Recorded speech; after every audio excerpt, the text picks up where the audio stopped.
So recently I discovered that my toggle keepers were getting loose, and this is a very common problem. Of course, if they're loose enough, you have a toggle fire, right? A toggle release.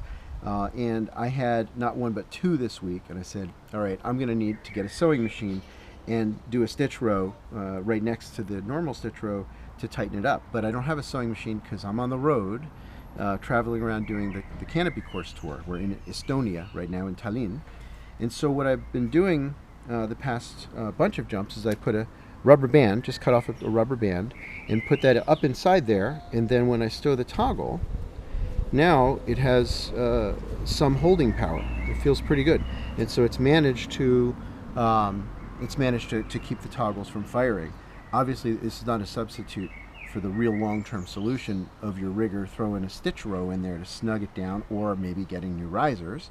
But in the meantime, if you're out at a boogie or something like that away from home and you need a solution, snip off a bit of rubber band, shove it up inside there.